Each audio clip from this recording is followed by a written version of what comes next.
अस्सलाम वालेकुम, आप देख रहे हैं जियो न्यूज़ पर, लेकिन मैं हूं सना बुच्चा। सबसे पहले नजर डालते हैं उन स्टोरीज पर जिन पर आज हमारा फोकस रहेगा। पाकिस्तान पर ठहरे हुए बुरे वक्त पर और उस बुरे वक्त में जमा होने वाले अच्छे लोगों पर दिफाई इदारों ने तो महाज़ाराई की कर दी तरदीद, लेकिन बी टीम अब भी उनके दिफा पर है बजिद। जानेंगे अपने शुरका से कि क्या गिलानी कियानी तवील मुलाकात सिर्फ महाज़ाराई की तरदीद तक महदूद रही या किसी माइनस फॉर्मूले पर भी बात हुई।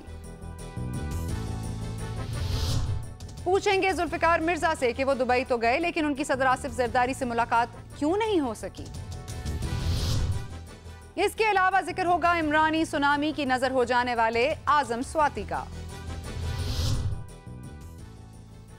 और लेकिन एक्सक्लूसिव में आपको दिखाएंगे मंसूर एजाज की जानिब से सुप्रीम कोर्ट को भेजा जाने वाला हलफनामा after general James Jones affidavit. And welcome to the show. Pakistani सियासत में इस वक्त एक खत ने हंगामा मचा रखा है। मेमो गेट के नाम से मशहूर ये इशू परत दर परत खुल रहा है और इसकी गूंज सियासत और पार्लियामेंट से होती हुई अदालत तक पहुंच चुकी है। अमरीकी सलामती के साबिक मुशीर जेम्स जोन्स की जानिब से सुप्रीम कोर्ट में जमा कराए गए बयान हल्फी ने केस को नया रुख दे दिया है। लेकिन सवाल यह है कि अगर मेमो के पहाड़ से चूहा निकल आया तो फिर हमारे जेम्स बॉन्ड्स क्या करेंगे। मगर इस्लामाबाद की वादियों में जो सरगोशियां की जा रही हैं उनसे तो लगता है कि पहाड़ में से इस बार चूहे की जगह शेर भी निकल सकता है। सबसे पहले आपको बताते हैं कि किस तरह से ये जो एफिडेविट जमा कराया जनरल जेम्स जोन्स ने, लगता ये था कि हुसैन हक्कानी का पलड़ा भारी हो गया है और अब मंसूर एजाज साहब झूठे हो गए हैं। लेकिन मंसूर एजाज साहब भी क्या जो हार मान लें, उन्होंने एक काउंटर एफिडेविट जमा कराने की सोची है और वो उन्होंने तरतीब भी दे दिया है। हम आपको अपनी स्क्रीन पर एक्सक्लूसिवली दिखा रहे हैं और इसमें जो नई बात है जो उन्होंने कल अपना एक रीबटल शाया किया था प्रेस रिलीज़ के तौर पर, अगर आप देखें तो इस बार नया ये है कि उन्होंने एक खत भी डाल दिया है जो कि उन्होंने एड्रेस किया है जनरल जेम्स जोन्स को और उसमें ये लिखा है कि ज़्यूरिख में उन्होंने ये पोस्ट किया Monday May 9, 2011 strictly confidential for the attention of general James Jones. और उसके अलावा ये भी लिखते हैं कि I am also working with senator, जिसका नाम उन्होंने ब्लैक आउट कर दिया है, as well as the secretary, उन्होंने ब्लैक आउट कर दिया है, to deliver the document at an in person meeting in Washington tomorrow और वेंसडे। और दूसरी तरफ ये भी उन्होंने कहा है कि जनरल जेम्स जोन्स की याददाश्त थोड़ी सी शायद कमज़ोर है, उन्होंने पहले भी डेट्स मिक्सअप की हैं तो उनको इस बात पर कोई हैरत नहीं है कि इस बार भी डेट्स मिक्सअप हो गई हैं। ये तो बात थी काउंटर एफिडेविट की जो मंसूर एजाज साहब सुप्रीम कोर्ट भेजेंगे। लेकिन इस वक्त इस्टेब्लिशमेंट के कुछ शेर जो लाहौर में जमा हो रहे हैं, कल लाहौर में दिफाए पाकिस्तानी रैली की तैयारियां भी उरूज पर हैं। इस रैली में वो तमाम पार्टीज, ग्रुप्स और शख्सियात जमा हो रही हैं जिन्हें इस्टेब्लिशमेंट का आला-ए-कार तस्वर किया जाता है।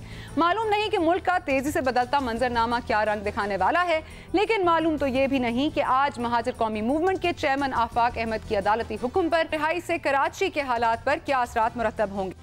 और इसी पर मजीद बात करने के लिए हमें ज्वाइन करें दुबई से जुल्फिकार मिर्जा साहब, साबिक वज़ीर दाखिला हैं सिंध के। बहुत शुक्रिया मिर्जा साहब हमें वक्त देने के लिए। ये बताइएगा कि ये एक कॉज था आफाक अहमद का जो आपने भी बड़ा ओन किया, आप उनसे मिले भी, आपने बार बार ये रिक्वेस्ट भी की कि इस केस को देखा जाए, इस पर नज़रसानी की जाए। आज आफाक अहमद जेल से बाहर हैं, क्या समझते हैं, अच्छा हुआ, ठीक हुआ जस्टिस? जी, justice delayed but at least justice हुआ। 9 साल के बाद उस गरीब को आज़ाद फजा में सांस लेने का मौका मिला, तो पूरा पाकिस्तान को इस चीज़ की मुबारक देता हूँ मैं। आप क्या समझते हैं, कुछ लोगों को ये भी वहम है, ये भी ख्याल किया जा रहा है कि अब इनके बाहर आने से लोगों को घर तक महदूद होना पड़ेगा, हालात बिगड़ेंगे, आप क्या कहेंगे? जो अभी तक हालात बहुत अच्छे हैं कि आज जो लोगों को महदूद होना पड़ेगा, अब लोगों को बाहर निकलना पड़ेगा अपने हुकूक के लिए, अपने बच्चों के हुकूक के लिए, अपने बच्चों को सही फजा में पलटने के लिए। तो अब ये मौका आ गया है। मैं मुबारकबाद इसलिए दे रहा था कि आखिरी ज़मीर का कैदी था जेल में 9 साल से, जिसको आज रिहाई मिली है। लेकिन सिंध हुकूमत का मिर्जा साहब ये भी कहना था कि इनके इस्लामी अस्करियत पसंदों के मुख्तलिफ ग्रोहों से भी ताल्लुकात थे। आप क्या समझते हैं, क्या सिंध हुकूमत जो कह रही है उसमें कोई सच्चाई हो सकती है? एटलीस्ट वो सबसे बड़ी टेररिस्ट ऑर्गेनाइजेशन जो पाकिस्तान की है, अल्ताफ हुसैन की मुत्तहिदा कौमी मूवमेंट, उसको वो अपोज कर रहा था। इस चीज का उसको क्रेडिट देना चाहिए और आज से कई साल पहले उसको रिहाई मिलनी चाहिए थी। مرزا صاحب آپ دبئی میں موجود ہیں, آپ نے یہ بھی خیال ظاہر کیا تھا جب ہماری پچھلی دفعہ آپ سے گفتگو ہوئی تھی, جب آپ لندن سے دبئی کے لیے روانہ ہو رہے تھے, آپ اور فہمیدہ مرزا صاحبہ, آپ نے یہ بھی کہا تھا کہ آپ زرداری صاحب سے بھی ملاقات کریں گے. کیا وہ ملاقات ہوئی؟ جی, میں نے ان کی طبیعت کی دریافت کیا فون پہ, لیکن ابھی تک ان کو سب سے ملنے کی اجازت نہیں ہے. بہت ریسٹرکٹڈ, بہت کم لوگوں سے ان کی ملاقاتیں ہو رہی ہیں, اس لیے میری ملاقات نہیں ہوئی ہے. یہ جو فون پہ آپ نے گفتگو کی, یہ دبئی والی گفتگو ہے یا وہی گفتگو ہے جو آپ نے لندن سے بیٹھ کر کی تھی؟ نہیں جی, یہ دبئی والی گفتگو دبئی سے میں کر رہا ہوں, اور میں سچ بولتا ہوں, سچ کے علاوہ کچھ نہیں بولتا ہوں. نہیں مرزا صاحب, آپ سمجھے نہیں, میں کہہ رہی ہوں لندن میں بھی آپ سے جب ہماری بات ہوئی تھی, آپ نے اس دن کہا تھا کہ آپ کامن فرینڈ کے پاس تھے اور وہاں سے آپ نے فون کیا تھا, تو کیا آپ کی دوبارہ بھی بات ہوئی ہے دبئی میں؟ نہیں, دبئی آنے کے بعد میں نے انہیں انفارم کیا ہے کہ آئی ایم ان دبئی, اور میں ادھر آیا ہوں آپ کی طبیعت پوچھنے کے لیے. تو مجھے جواب یہ ملا کہ جب اجازت ہوگی ڈاکٹرز کی طرف سے, جب میں مل رہا ہوں گا تو میں آپ کو بھی بتاؤں گا. تو میں اس انتظار میں ہوں. ٹھیک ہے, اور آپ کو یہ پتا ہوگا کہ اس وقت پاکستان کے حالات جو ہیں وہ آپ کے بھی سامنے ہوں گے. آپ کیا سمجھتے ہیں, کوئی محاذ ہرائی ہونے جا رہی ہے, کوئی خطرہ ہے اس حکومت کو؟ پاکستان کے حالات بظاہر تو بہت خراب لگ رہے ہیں, لیکن مجھے یہ یقین ہے کہ یہ ہینڈل ہو جائیں گے, اور کوئی بھی اس میں سے کوئی بہت بڑی نقصان والی چیز نہیں نکلنے والی. کوئی بہت بڑی نقصان والی چیز نہیں نکلنے پائی؟ مطلب کیا نقصان ہوگا, کس کو آپ نقصان کہیں گے مرزا صاحب؟ نہیں, جو قیاس آ رہی ہیں چل رہی ہیں ٹیلی ویژن پہ اور آپ لوگوں کے تبصروں میں کہ اب فوج ناراض ہے اور حکومت ایک سائڈ پہ اور فوج دوسری سائڈ پہ, ان چیز سے میں اتفاق نہیں کرتا. ٹھیک ہے مرزا صاحب, بہت شکریہ, آپ نے ہمارے وقت نکالا. لیکن میں یہ اس وقت ہمارے پاس موجود ہیں نذیر لغاری صاحب, سینئر اینالسٹ ہیں. جی لغاری صاحب, آپ پر آتی ہوں. سب سے پہلے یہ بتائیے گا کہ اس وقت سچویشن جو ہے بدل رہی ہے لمحہ بلمحہ, کبھی بالکل محاذ آرائی لگتی ہے اور کبھی بالکل سکون. کل 3 گھنٹے کی طویل ملاقات, اب پرائم منسٹر صاحب کے گھر پر موجود ہیں حسین حقانی صاحب, یہ بھی کہہ رہے ہیں کہ اب جنرل جیمز جونز کے ایفیڈیوٹ کے بعد یہ معاملہ ختم ہو جانا چاہیے. ختم ہوگا یا نہیں؟ میرا خیال ہے جن لوگوں نے شروع کیا ہے اب ان کے ہاتھ سے بھی نکلتا جا رہا ہے, اب معاملہ آگے بڑھتا جا رہا ہے. بعض دفعہ ایسا ہوتا ہے کہ آپ کوئی چیز انیشیٹ کرتے ہیں, پھر وہ دوسروں کے ہاتھ لگ جاتی ہے. اب وہ چیزیں مختلف ہاتھوں میں چلی گئی ہیں, کسی ایک ہاتھ میں نہیں رہی ہیں. اب کوئی اس کو کنٹرول کرنے کی بات اگر کچھ سوچے بھی تو ایک بڑا لمبا عمل کرنا پڑے گا, اس کے بعد شاید چیزیں کنٹرول کرنے کی کوششیں کی جائیں گی, تب بھی کنٹرول نہیں ہو پائے گا. اب جو ہے ایک پرانے زمانے میں جنگوں سے پہلے رجزیہ نغمے پڑھے جاتے تھے, اور اس میں یہ ہوتا تھا کہ دونوں طرف سے اکسائے جاتے تھے. پہلوانوں کو کہا جاتا تھا کہ ان کے قصیدے بھی ہوتے تھے, اور کہا جاتا تھا چلو آگے بڑھو اور سامنے والے کو بسچت کر دو اور اس کو فنار کر دو اور اس کو شکست دے دو اور اس کو پچھاڑ دو. اب اس طرح کے جو ہیں وہ نغموں کا سلسلہ شروع ہو گیا, جس کا آپ نے بھی ذکر کیا. ادھر سے جو ہے وہ دفاع پاکستان ریلی کی بات کی ہے جو آپ نے, وہ اس طرح کا سلسلہ بھی اب شروع ہونے والا ہے, اور جو ہے ہانکا لگانے والی باتیں بھی شروع ہونے والی ہیں کہ کہاں کا لگاؤ اور کہو چلو بسم اللہ پڑھو اور آگے بڑھتے چلے جاؤ. تو اس طرح کی باتیں بھی ہوں گی, لیکن جو بھی آئے گا اس وقت کی صورتحال میں وہ انگاروں پر چلے گا اور انگاروں کا ماتم ہوگا, اور پھر سارے کے سارے جو ہیں امر کرنے والے اور نہیں کرنے والے, تولا کرنے والے اور تبرہ کرنے والے, سارے کے سارے جو ہیں وہ انگاروں پر چل رہے ہوں گے اور بہت ہی مشکل سے گزر رہے ہوں گے. ٹھیک ہے, اس وقت موجود ہے ہمارے ساتھ اسماعیل بلیدی صاحب, رہنما ہیں JUI. بہت شکریہ سینیٹر صاحب, آپ نے ہمیں جوائن کیا. اور ہمارے ساتھ موجود ہیں سینیٹر زاہد خان صاحب بھی, ANP کے رہنما ہیں. بہت شکریہ زاہد خان صاحب آپ کا. یہ بتائیے گا کہ آپ نے گفتگو سنی نذیر لغاری صاحب کی بھی, آپ کیا سمجھتے ہیں کس کروٹ بیٹھے گا یہ اونٹ؟ یہ جو کل جونز کا جو کل سٹیٹمنٹ آیا ہے, میں بالکل لغاری صاحب کے ساتھ متفق ہوں کہ یہ مسئلہ بہت گمبھیر ہو گیا, اور یہ ایک ایسے رخ اختیار کیا کہ جس طرح کے ایک بڑا طوفان سا لگ رہا ہے نظر, کہ ایک چیز چھوٹی سی چنگاری تھی, چنگاری کے بعد اس میں لوگ آتے رہے ملتے رہے اور ایک سمندر سا بن گیا. اب اگر اس پہ آپ کرے بھی کام, اگر اس کو آپ انکوائری بھی کرے اور انویسٹیگیشن کرے کہ یہ کہاں تک رکے گا, تو میرے خیال میں یہ رکنے کا ابھی نام نہیں لے گا. اور وہ تو امریکہ والے تو آرام سے بیٹھے ہوئے, ہم نے اپنے ملک کے اندر ایک ایسے فضا پیدا کیا ہے کہ ہم سمجھتے ہیں کہ جس طریقے سے آپ نے دیکھا کہ جب آرمی چیف سے یا ICI چیف سے پوچھا گیا, اس کی انہیں سپریم کورٹ میں اپنے بیان داخل کر دیے, پھر پہلے سے تو میاں نواز شریف چلے گئے سپریم کورٹ میں, پھر حکومت نے بھی کی, لیکن समझ तो ये आ रही थी कि ये इंक्वायरी जल्दी से हो जाएगी और एक पानी का पानी दूध का दूध हो जाएगा। हाँ। लेकिन जेम्स जोन्स का जो रात को स्टेटमेंट आई और अभी फिर दोबारा जो एजाज मंसूर है, जिसके मुतालिक आपकी टीवी से हम सुनते हैं और जो लोगों का उसके मुतालिक जो ख्याल है, जो सोच है कि वो एक झूठा इंसान है, वो अपनी मशहूरी के लिए ऐसे कामें कर रहे हैं। शायद हम उसके शिकार तो नहीं हो रहे, हमारे मुल्क तो उसका शिकार तो नहीं हो रहे कि हमने एक नॉन इशू को इतना इशू बड़ा बना दिया कि हम बहुत आगे जा रहे हैं। इशू बहुत बड़ा बना दिया, हुसैन हक्कानी से इस्तीफा ले लिया, लेकिन जब बुशरा गौहर ने यही इस्तीफे की बात की आईएसआई चीफ के, तो आप लोगों ने इसको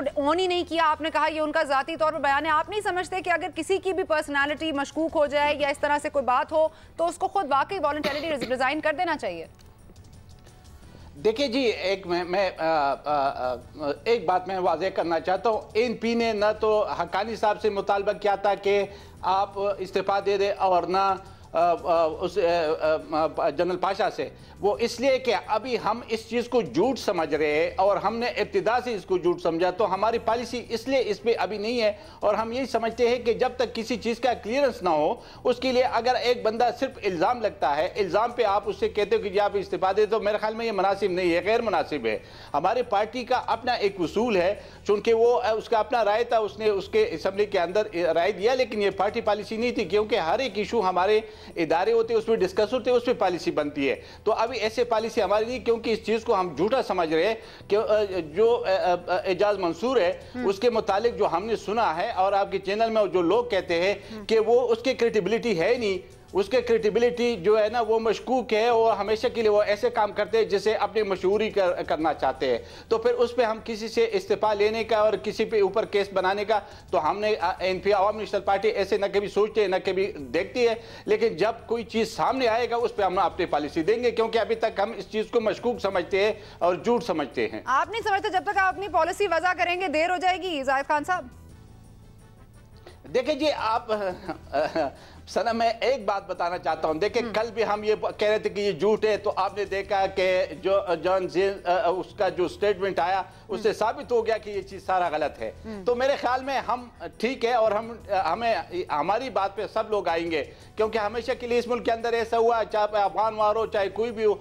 हम कहते हैं जी ये नहीं है, ये रूस अमेरिका के, हमें लोग गालियाँ देते रहे, हमें लोग गद्दार कहते रहे, उसके बाद भी बहुत सारे मसाइल आते रहे, लेकिन जब हम लोगों ने उसकी बात की तो कोई बात नहीं माना, लेकिन 10 साल के बाद सबने माना। ये भी सब मानेंगे कि एक झूठ था और एक झूठ का पलंदा था, जो इस वक्त हमारे एक आज़ाद खारिजा पॉलिसी की तरफ जाना था, जो यूनिटी बनी थी हमारे सिक्योरिटी फोर्सेस की, हमारे पॉलिटिशियंस की। लेकिन जाहिद खान साहब सॉरी आपकी बात काट रही हूँ, लेकिन अगर झूठ का पलंदा है, मंसूर एजाज झूठा है और वो बात जो कर रहा है वो पब्लिसिटी के लिए कर रहा है, और ये सारा कुछ अगर मैं मान भी लूँ, तो फिर हमारे यहाँ उसको इतना सीरियसली क्यों लिया जा रहा है? फिर जनरल्स जो हैं हमारे, वो क्यों कहते हैं कि बात बिल्कुल ठीक है?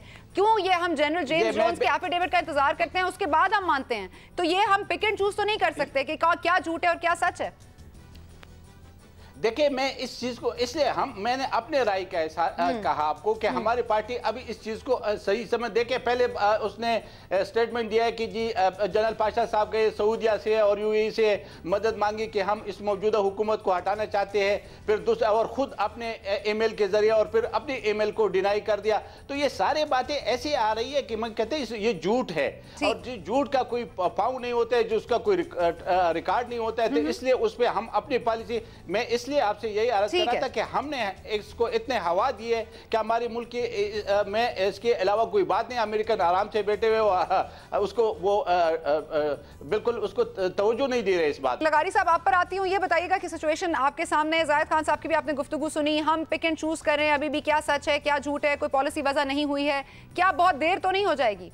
मेरा ख्याल है कि हमें असल इस चीज़ पर भी गौर करना चाहिए कि अमेरिकन इस्टेब्लिशमेंट मौजूदा सूरत हाल में उसके अहदाफ क्या हैं। अगर ये शख्स तन्हा है तो मेरे ख्याल में ये बात बहुत ज़्यादा इस तरह फैलनी नहीं चाहिए थी। हमें बहुत ज़्यादा और डीप जाना चाहिए। जिस चीज़ को हमारे लोग सीरियस ले रहे हैं, और अगर वो वाकई सीरियस मामला है, और अगर वो या जिस तरह से घेर लिए गए हैं, मुझे तो लगता है कि सारी डिबेट में हम सब लोग घेर लिए गए हैं और एक शख्स ने इनिशिएट किया, लेकिन उसका भी कोई स्विच रूम कहीं और है और वो कहीं और से उसको मिल रहा है कि, और ये एक बड़ा वो है प्लान کہ آپ اپنی منزل سے بھٹک جائیں اور اب آپ جو ہے ڈیریل ہو جائیں. اس طرف کرنے کے لیے آپ کو ایک پورے گرداب میں ڈالا گیا ہے.